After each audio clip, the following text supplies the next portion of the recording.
अगर आपको पेपर से पहले ये पता लग जाए कि आपके इस चैप्टर से एमसीक्यू क्वेश्चन आएगा या फिर शॉर्ट आंसर टाइप क्वेश्चन आएगा और वो भी इस टॉपिक से आएगा, तो क्या आप उसके अंदर अच्छा स्कोर कर पाओगे? तो आप बोलोगे कि भैया हम तो फोड़ देंगे।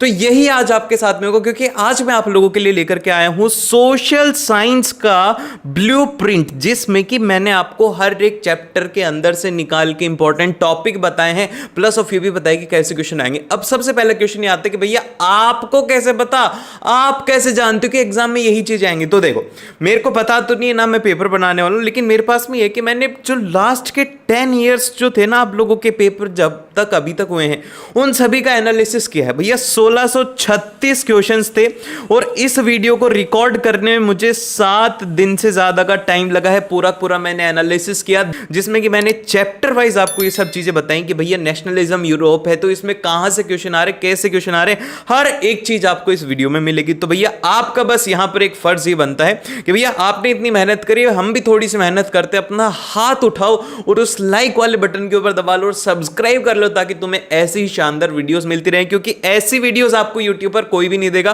क्योंकि इसमें मेहनत बहुत ज्यादा लगती है, सभी लोग कॉपी पेस्ट करते हैं और मैंने पूरा पूरा हैंड रिटन काम आप लोगों के लिए यहां पे किया है। सो बिना टाइम वेस्ट के लेट अस गेट स्टार्टेड। तो भैया देखो, हम लोग ब्लूप्रिंट की बात करने वाले हैं। उससे पहले आप लोगों को यह पता होना चाहिए कि आपका ये जो सिलेबस है इसमें सभी का वेटेज इक्वल रहेगा। हिस्ट्री में 18 मार्क्स के आप लोगों से क्वेश्चंस पूछे जाएंगे और उसमें आप लोगों का 2 मार्क्स का मैप वर्क रहेगा और 3 मार्क्स का ज्योग्राफी में रहेगा, और बाकी का सभी का 20-20 मार्क्स का इक्वल डिस्ट्रीब्यूशन आपके पास में रहेगा और टोटल 80 मार्क्स का पेपर रहेगा।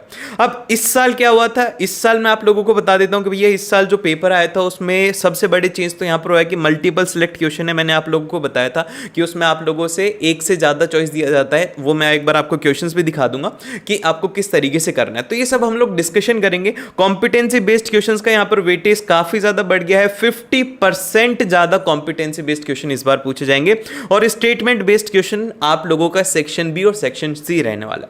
तो ये क्वेश्चंस इसमें पूछे गए थे। अब इसके बाद में बात करते हैं कि भैया अब आप किस तरीके से, मैं बता दूं। देखो, मैं एक तो सबसे पहला तो ये है कि आप लोगों के प्रीवियस ईयर मैंने एनालाइज करा, उससे मेरे को पता लगा कि कैसे क्वेश्चंस आते, और यहां पर मेरे पास में एक डेटा है। देखो, इस डेटा के अंदर क्या है, यहां पे मेरे पास में एक तरफ तो है सैंपल पेपर 23-24 लास्ट ईयर वाला, और लास्ट ईयर का जो पेपर हुआ था वो है। अब आप देखो कि इसमें जैसे कि the rise of nationalism in Europe है, तो इसके अंदर 4 मार्क्स का इसका वेटेज है, तो एग्जैक्टली 4 मार्क्स का फाइनल में भी वेटेज रहा। 2 एमसीक्यू 1 वेरी शॉर्ट था, तो यहां पर क्या हुआ कि 1 एमसीक्यू हो गया, 1 शॉर्ट आंसर टाइप हो गया। तो इसी तरीके से एग्जाम में आएंगे तो आप लोगों का इस साल का सैंपल पेपर एनालाइज किया गया है और पिछले 10 साल के एनालाइज करके आपको ये वीडियो मिल रही है। अब इसके बाद में आते हैं हमारे हिस्ट्री के ब्लूप्रिंट के ऊपर कि भैया हिस्ट्री के अंदर कैसे क्वेश्चंस पूछे जाएंगे। तो देखो मेरी बात, हिस्ट्री में जो क्वेश्चंस आप लोगों के रहेंगे, सबसे पहले हम लोग बात करते हैं कि the rise of nationalism in Europe में जो लास्ट ईयर के 2024 के पेपर में थे, एक एमसीक्यू और एक शॉर्ट आंसर टाइप क्वेश्चन पूछा गया था, और इस बार क्या हुआ है कि एक लॉन्ग आंसर टाइप आपके सैंपल पेपर में पूछा गया। तो अब इसमें क्या क्या चीजें जो कि आपको पढ़नी होंगी, सबसे पहली तो यह है कि नेपोलियन सिविल कोड आपको पढ़ना है 1804 का, जो कि 2019 में, 20 में, 23 में ये 3 बार पूछा जा चुका है, तो एक इंपॉर्टेंट रहता है। फिर liberal nationalism in 19th century हो गया, unification of Germany and Britain हो गया, और role of women in nationalism in Europe हो गया। ठीक है, तो ये इस तरीके से आप लोगों को ये 4 टॉपिक इंपॉर्टेंट ही। अपनी एनसीईआरटी बुक उठाओ, अभी के अभी जाओ और अपनी बुक लेकर के आओ, ऐसे बैठ करके मत देखो, मार्क करो कि भैया ने एक बार ये बताया था हमें ये चीजें पढ़नी है। जब भी टीचर पढ़ाए उसके ऊपर ध्यान देना, ये चीजें मिस नहीं करनी। अब उसी के साथ में नेक्स्ट आता है नेशनलिज्म इन इंडिया। अब नेशनलिज्म इन इंडिया के अंदर 2025 में 2 क्वेश्चंस पूछे गए थे, एक तो शॉर्ट आंसर और एक मैप वर्क। इसका वेटेज जो है वो है 7 मार्क्स का, और उसी के साथ में 24 जो लास्ट ईयर का पेपर था उसमें 8 मार्क्स का वेटेज है। ये चैप्टर हमेशा से इंपॉर्टेंट रहा है सीबीएसई का और फेवरेट भी रहा है, तो इसीलिए इस चैप्टर के ऊपर आपको ध्यान रखना है। और इसके बाद में जो नेक्स्ट आता है वो आता है कि भैया यहाँ पर अलग अलग चीजों के ऊपर आपको ध्यान रखना है, जैसे कि जो फीचर्स हैं, आपको एक्ट के बारे में, सभी के बारे में बताना चाहिए कि रॉलेट एक्ट कब हुआ था, उसी के बाद में नॉन कॉर्पोरेशन मूवमेंट कब स्टार्ट हुआ था, इनकी डेट काफी ज्यादा इंपॉर्टेंट है, सिविल डिसओबीडियंस मूवमेंट, खिलाफत मूवमेंट, ये सब आपको पता होना चाहिए। फिर उसके बाद में कांग्रेस सेशन जो है, इससे रिलेटेड आपका मैप वर्क पूछा जाएगा, तो ये चीज आपको याद रखनी है। एक ना एक क्वेश्चन तो इस टॉपिक से आपका आएगा ही आएगा, आपको फीचर्स पता होने चाहिए, और अगर आप फीचर्स याद रखोगे तो आपको ये सब चीजें अच्छे से याद रहेंगी। फिर उसके बाद में जो नेक्स्ट आता है, भैया नेक्स्ट जाने से पहले मेरा एक छोटा सा क्वेश्चन रहेगा आप लोगों से। अभी हम इंडिया के बारे में बात कर रहे हैं, तो मैं जानना चाहता हूं कि आप कौन से स्टेट से देख रहे हो मेरी वीडियोस, ताकि पता तो लगे कि भैया कितने सारे मेरे स्टूडेंट्स मुझे देख रहे हैं। क्योंकि मैंने देखा है कि जो मेरी जनता है ना, वो, मैं तो रहने वाला तो राजस्थान को, लेकिन जो मेरी मेन जनता है वो है यूपी की, दिल्ली की, इधर वाले रीजन के। तो मैं देखना चाहता हूँ कि और कौन कौन लोग हैं, अपने स्टेट का और सिटी का नाम जरूर से कमेंट करिएगा, देखते हैं कौन कौन लोग हैं। फिर इसके बाद नेक्स्ट जो इंपॉर्टेंट टॉपिक है वो है कि impact of non corporation movement on how the people participated, मतलब कि जो नॉन कॉर्पोरेशन मूवमेंट का उसके अंदर सिटीज में कैसे हुआ था। सिटीज के अंदर ऐसे हुआ था कि भैया जो लॉयर्स थे उन्होंने अपना काम करना बंद कर दिया था, ऑफिसेज वहां पर बंद हो गए थे, स्टूडेंट्स ने जाना बंद कर दिया था, विलेजेस में किस तरीके से हुआ था, ट्राइबल्स ने इसमें किस तरीके से अपना कंट्रीब्यूशन दिया था। तो ये सब चीजें आपको इसमें पता होनी चाहिए। फिर इसके बाद में नेक्स्ट आता है कि जो सिविल डिसओबीडियंस मूवमेंट होता है, how the civil disobedience is movement is different from the non corporation movement. ये 2 बार क्वेश्चन पूछा जा चुका है, तो एक इंपॉर्टेंट हो गया। फिर नेक्स्ट है कि सॉल्ट मार्च कब हुआ था। तो आप लोग मुझे कमेंट सेक्शन में बताइएगा कि सॉल्ट मार्च कब हुआ था। मैं आपको ऑप्शन देता हूं, ए है 10 मार्च को, फिर बी है हमारा 15 मार्च को, और सी है 19 ऑफ मार्च को, और डी है यहां पर हमें पता ही नहीं है भैया, ये तो आपने गलत ऑप्शन दे दी। देखते हैं कौन कौन इसका सही आंसर देता है, और अगर नन है तो बताना डेट क्या है। फिर इसके बाद में नेक्स्ट जो आता है कि the making of global world जो है, इसमें आप लोगों के पेज नंबर 58 से 77 आपके फाइनल एग्जाम में नहीं आएगा, तो वो आपको नहीं पढ़ना है। फिर इसके बाद में आपको जो चीजें ध्यान रखनी है इसमें वो याद रखने की 2025 का जो सैंपल पेपर है, इसमें एक तो आपके एमसीक्यू पूछा गया तो, और एक शॉर्ट आंसर टाइप क्वेश्चन यहां पर पूछा गया है। फिर उसके बाद में लास्ट ईयर के पेपर में भी एक एमसीक्यू था, एक वेरी शॉर्ट आंसर टाइप था, तो 3 से 4 मार्क्स का इसका वेटेज रहेगा। सो ये लेस इंपॉर्टेंट है, इसको आपको पढ़ना है लेकिन ज्यादा डिटेल में इसमें जाने की जरूरत नहीं है। अब इसमें क्या क्या पूछा गया, वो पूछा गया कि भैया effect of population growth in England, की इंग्लैंड में जो पॉपुलेशन ग्रोथ थी उसकी वजह से क्या हुआ था, 17, 18 और 24 में पूछा गया था। फिर उसके बाद में सिल्क रूट क्या है, सिल्क रूट को घुमा फिरा करके हर साल इससे क्वेश्चन एक आता ही आता है। फिर उसके बाद में economic hardship by the Europe in 1830 के अंदर क्या क्या इकोनॉमिक हार्डशिप फेस करी थी, ये एक इंपॉर्टेंट पॉइंट है। फिर उसके बाद में नेक्स्ट आता है कि द एज ऑफ इंडस्ट्रियलाइजेशन, ये पूरा पूरा फुल्ली डिलीटेड है, इसको आपको पढ़ने की जरूरत नहीं है, हो सकता है कि आपके पीरियोडिक टेस्ट वगैरह में से पूछ लें। फिर इसके बाद में जो नेक्स्ट आता है chapter number 5, print culture and the modern world. अब इसमें क्या है, इसमें एक एमसीक्यू क्वेश्चन पूछा गया और एक केस बेस्ड क्वेश्चन यहां पर आपसे पूछा गया था। तो जब भी केस बेस्ड क्वेश्चन होता है तो उस चैप्टर की आपको मार्क करनी है कि भाई साहब इसकी जो एनसीईआरटी रहेगी ना, इसकी एनसीईआरटी को मुझे किसी भी कंडीशन के ऊपर मिस नहीं करना है। तो इसके अंदर मार्क कर लो कि भैया पूरी पूरी एनसीईआरटी के लाइन बाय लाइन पढ़नी, क्योंकि इससे केस बेस्ड क्वेश्चन आ सकता है।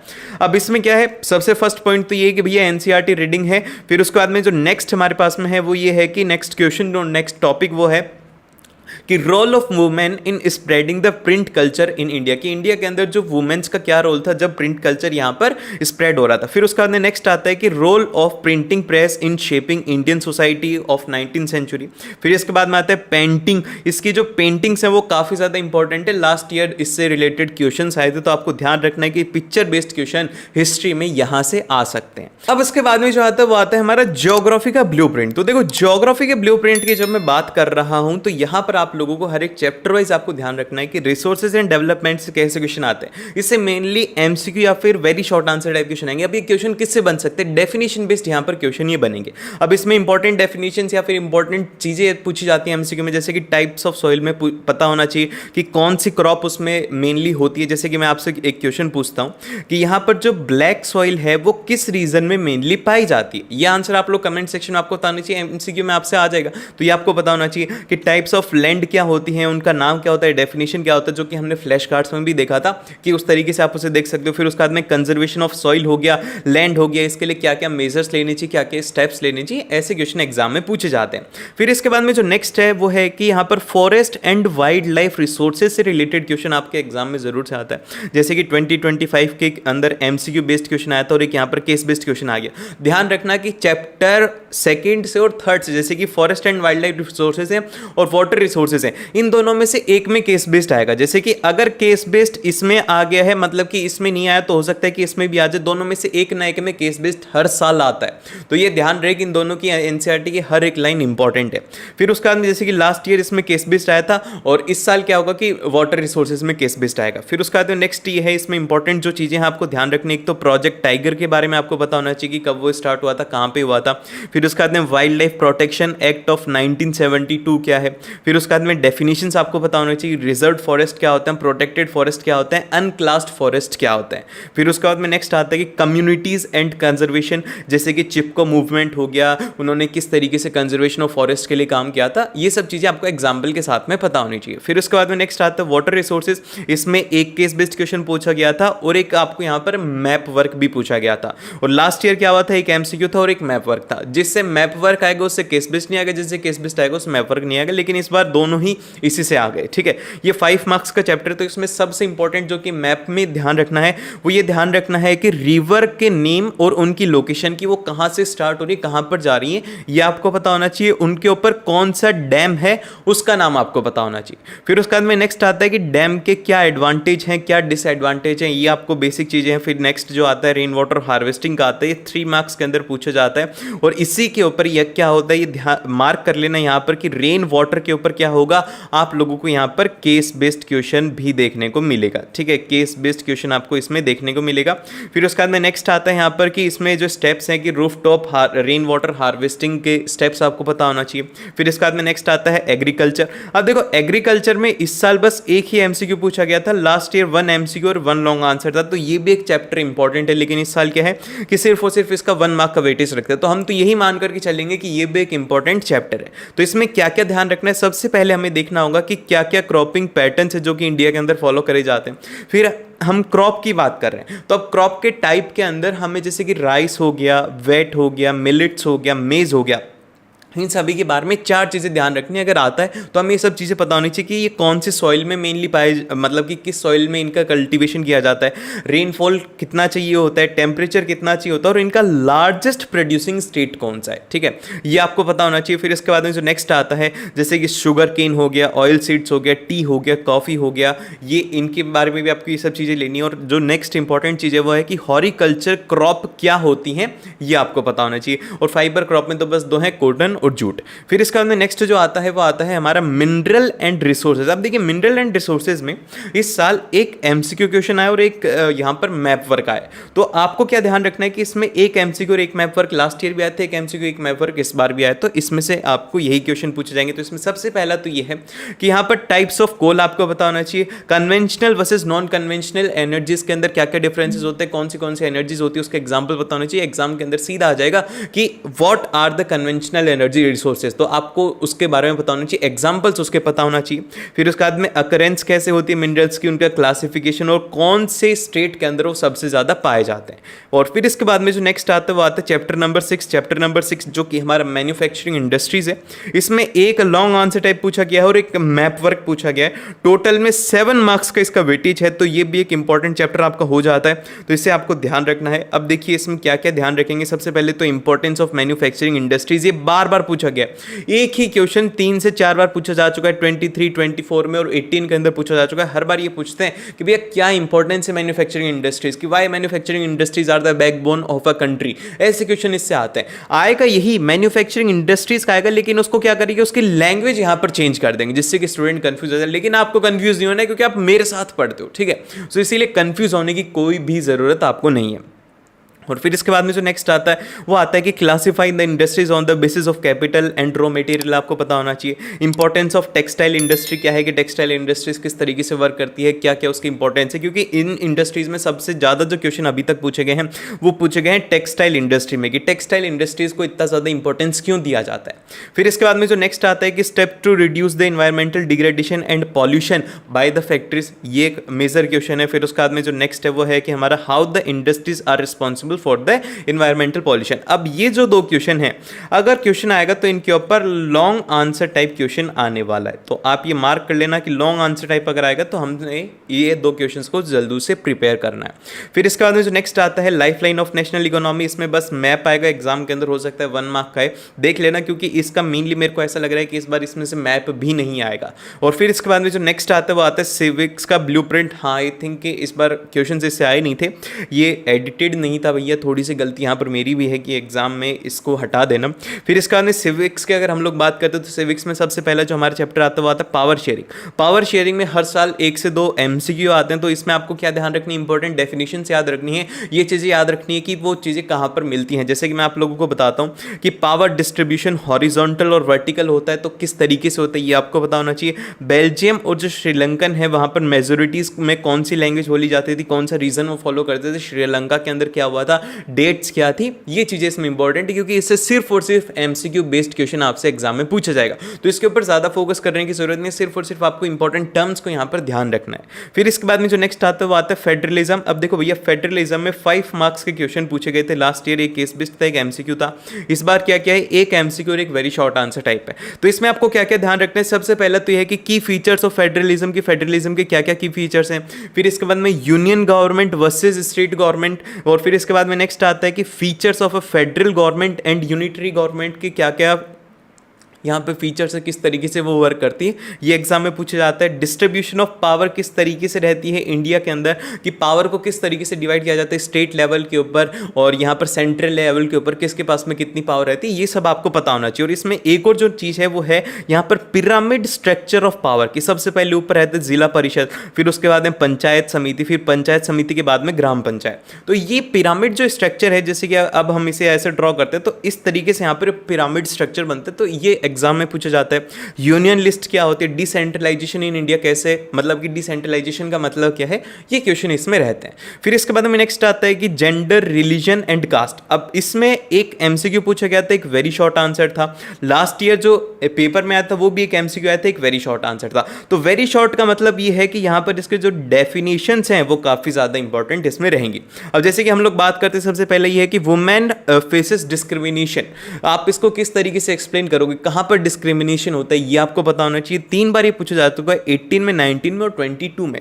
फिर इसके बाद में political representation of women in India की, भैया जो पॉलिटिकल रिप्रेजेंटेशन है उसमें वुमेन्स का क्या रोल है। फिर इसके बाद में नेक्स्ट आता है पॉलिटिक्स एंड सोशल डिवीजन, जो कि कास्टिज्म होता है वो क्या होता है। फिर उसके बाद में फीचर्स क्या क्या हैं यहाँ पर सेकुलरिज्म की, कि सेकुलरिज्म क्या होता है, क्या क्या फीचर्स हैं उसमें, हर किसी को इक्वलिटी के क्यों राइट दिए जाते हैं, ये सब आपको इसमें स्टडी करना है। फिर इसके बाद में नेक्स्ट आता है पॉलिटिकल पार्टीज। तो देखो भैया पॉलिटिकल पार्टीज की अगर मैं बात करता हूं तो एकमात्र ऐसा चैप्टर है जिससे कि long answer type based questions आए हैं, वो है 5 मार्क्स का, इसमें पूछा गया था। तो यहां पर एक लास्ट ईयर एक एमसीक्यू था, एक शॉर्ट आंसर था।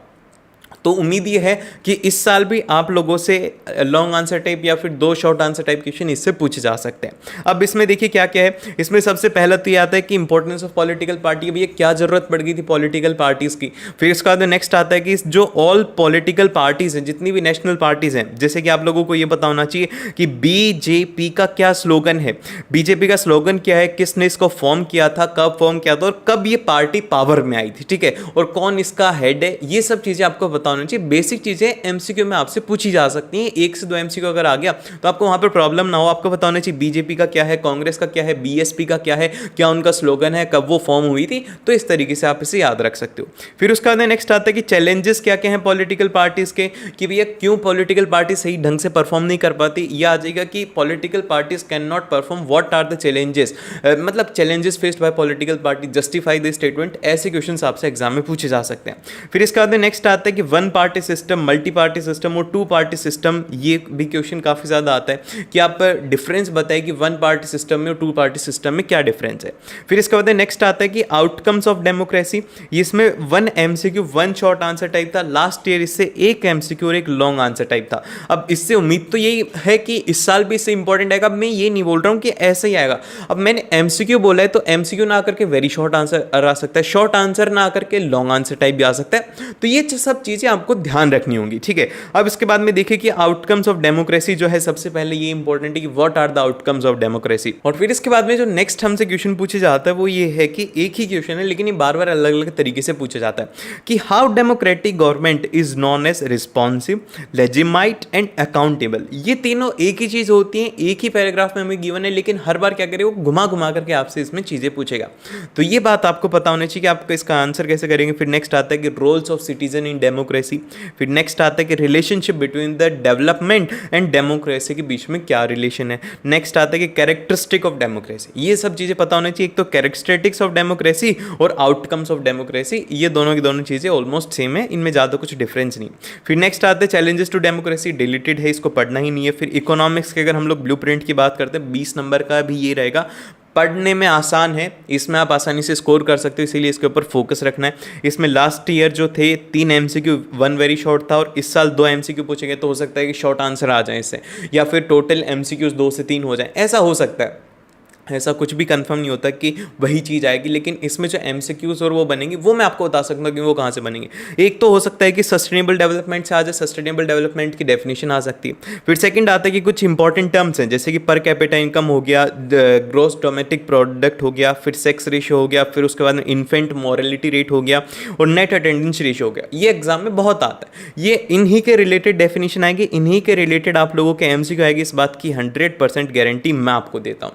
देन फिर इसके बाद नेक्स्ट आता है कि सेक्टर्स ऑफ इंडियन इकोनॉमी, इसमें एक MCQ, एक वेरी शॉर्ट, एक शॉर्ट आंसर टाइप, और एक MCQ और 1 शॉर्ट आंसर टाइप। तो मतलब ये मान करके चलो कि इससे 2 से 3 क्वेश्चन तो कंफर्म ही आने वाले हैं। तो ये एक इंपॉर्टेंट चैप्टर रहने वाला है। अब इसमें क्या क्या पढ़ना है, सबसे पहला तो आपको डिफरेंसेस पता होना चाहिए कि ऑर्गेनाइज्ड वर्सेस अनऑर्गेनाइज्ड सेक्टर में क्या डिफरेंस है। फिर आता है कि टाइप्स ऑफ सेक्टर जो हैं वो क्या होते हैं, उनको किस तरीके से रिलेटेड, किस तरीके से हमारी इकोनॉमी के साथ में वो रिलेटेड होते हैं, कि प्राइमरी सेक्टर कैसे होता है, सेकेंडरी सेक्टर कैसे होता है, टर्शरी सेक्टर कैसे रिलेटेड होता है, ये आपको पता होना चाहिए। कि rules to protect the labour in unorganised sector, यहाँ पे मैंने गलत लिख दिया, इसको सही कर लेना।